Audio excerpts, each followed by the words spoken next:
দ্বৈত প্রতিনিধিত্ব হলে যে সমস্যা হলো ওই যে আমাদের গ্রাম বাংলায় যে কথা আছে, এক ঘরে দুই পীর হইতে পারে না। ঘূর্ণায়মান পদ্ধতি যেটা প্রস্তাব করা হচ্ছে নির্বাচন সংস্কার কমিশনের পক্ষ থেকে, এটা একটা রিডিকুলাস প্রপোজাল।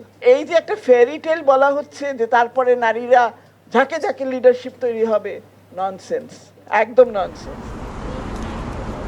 রাজনীতিতে নারীর ক্ষমতায়ন আর সংসদে প্রতিনিধিত্বের জুৎসই পদ্ধতি নিয়ে বিতর্ক দীর্ঘদিনের। পরিসংখ্যান বলছে জাতীয় নির্বাচনে নারী প্রার্থীর সংখ্যা এ যাবৎ কখনোই ৫% পেরোয়নি। আবার সংরক্ষিত 50 আসনে নারীরাও মনোনীত হচ্ছেন পরোক্ষ ভোটে।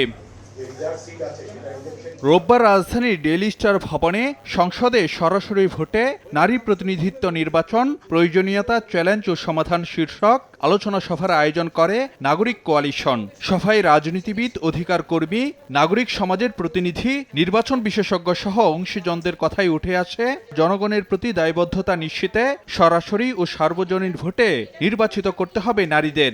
জাতীয় নির্বাচনে নারী প্রার্থী বাড়াতে রাজনৈতিক দলগুলোকে আইনি বাধ্যবাধকতায় আনার পরামর্শ দেন কেউ কেউ। নারীদের আপনি যতজনকেই দেন না কেন, তাদের অবশ্যই প্রত্যক্ষ ভোটে নির্বাচিত হতে হবে, এবং সেখানে যখন ভোটটা হবে এটা নারী পুরুষ নির্বিশেষে ভোট দিবে। পরোক্ষ ভোট তো কোনো ভোট না, এটা আমরা সবাই জানি। আমাদের এখানে কোনো নির্বাচনী এলাকা নাই, আমাদের কোনো জনগণ নাই, প্রতিনিধিত্ব করার কারোর কাছে জবাবদিহিতা নাই। তবে সংসদে নারীর প্রতিনিধিত্ব বাড়ানোর জুৎসই পদ্ধতি কি হবে তা নিয়ে বিতর্কে জড়ান নির্বাচন ব্যবস্থা সংস্কার কমিশন ও নারী কমিশনের প্রধান। নারী বিষয়ক সংস্কার কমিশন এখানে বলা হচ্ছে যে দ্বৈত প্রতিনিধিত্ব হইল। দ্বৈত প্রতিনিধিত্ব হলে যে সমস্যা হলো ওই যে আমাদের গ্রাম বাংলায় যে কথা আছে, এক ঘরে দুই পীর হইতে পারে না।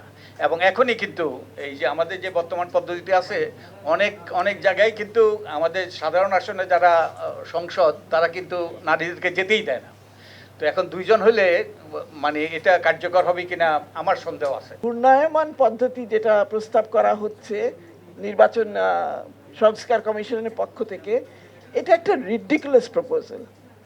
কোন মানুষটা চাইবে তার রাজনৈতিক ক্যারিয়ারকে 2 টার্মের জন্য বাদ দিয়ে দিতে?